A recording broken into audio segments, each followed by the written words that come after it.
Donc, plusieurs d'entre vous offrez probablement déjà des ateliers, des conférences, des formations en salle. Certains d'entre vous en font peut-être même une carrière. Bien qu'il ne s'agisse de façon simple et rapide de transmettre et partager son expertise, ces approches entraînent avec eux leur lot d'irritants. Location de salle, gestion des présences, frais de transport, d'hôtel, vous voyez où je veux en venir.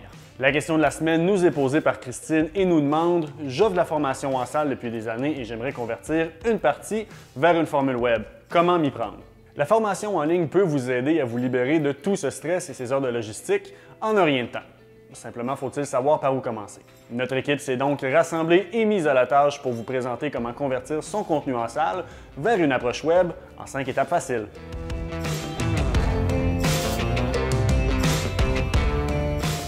Avant de penser au coût de production des textes à écrire et toute la mécanique qui peut nous sembler intimidante, commençons par établir quel style de diffusion correspond le mieux à votre formation actuelle.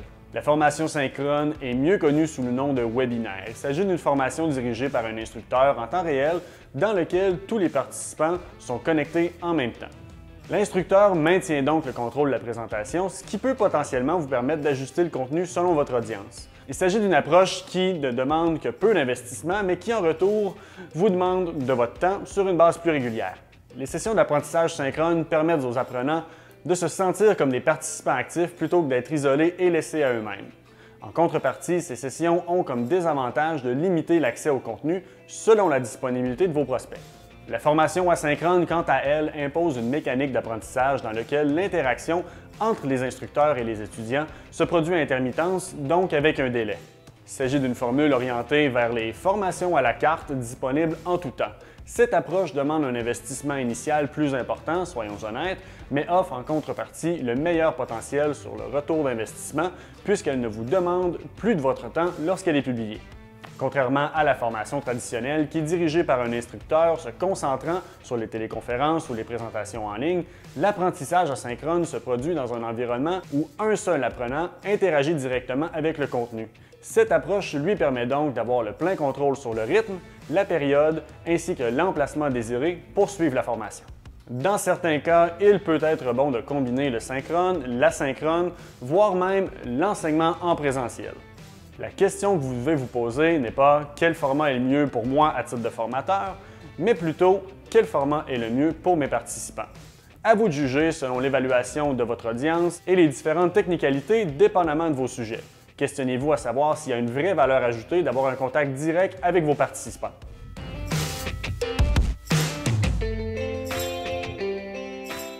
Bien que cette étape soit optionnelle, nous encourageons toujours l'utilisation d'une bonne stratégie pédagogique. La technique la plus connue est la méthode ADDIE, mettant l'emphase sur l'analyse, le design, le développement, l'implantation et l'évaluation du contenu de formation. Une autre approche intéressante est l'approche des 9 événements ou encore la hiérarchie d'apprentissage, telle que développée par Robert Gagné. L'utilisation d'une stratégie ou un modèle pédagogique vous permet de bien mettre de l'avant les objectifs globaux et les objectifs spécifiques de votre formation tout en les communiquant de façon claire à vos apprenants. Je vous encourage donc à découvrir ces deux techniques pour voir laquelle convient le mieux à votre audience.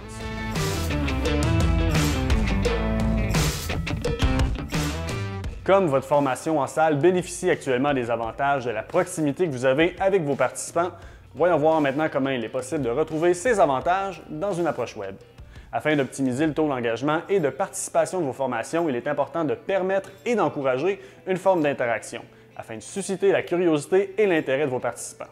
Il existe donc 3 types d'interactions possibles. La première, l'interaction par le contenu, par l'utilisation de quiz, de questionnaires par exemple, qui permet aux participants de valider s'il a bien compris les compétences que l'on vise à lui transmettre.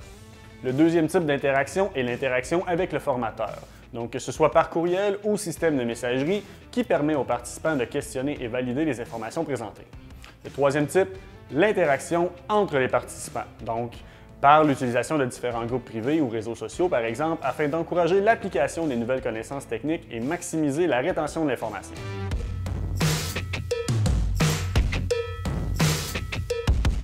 L'approche méthodologique d'une formation est souvent mal interprétée et cet écart est en soi la cause principale des formations qui ne performent pas bien.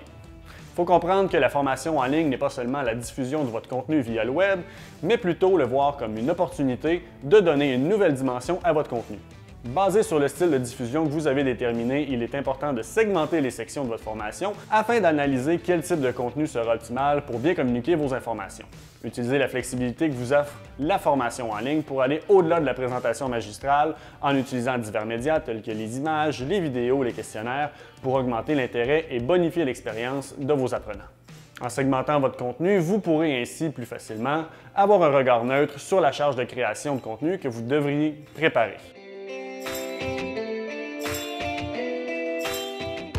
Une routine de révision peut vous aider à valider que votre formation en ligne communique bien, oui, votre propos, mais également votre personnalité et l'expérience client qui doit être associée avec votre réputation de formateur en salle. Cette nouvelle procédure de publication vous amène à non seulement valider que la nouvelle approche web ne nuit pas à la qualité du contenu, mais qu'il répond à un besoin tout en étant distinct de votre offre en salle. L'objectif ici est de créer un nouveau pôle d'attraction sans nuire toutefois à votre offre en salle qui répond aux besoins d'une clientèle très différente de celle visée avec la formule en ligne. Donc la première étape à faire avant la publication officielle, ce qu'on va appeler le test A. Il est recommandé de présenter votre formation en ligne à 2-3 de vos anciens clients qui ont expérimenté votre formation en salle.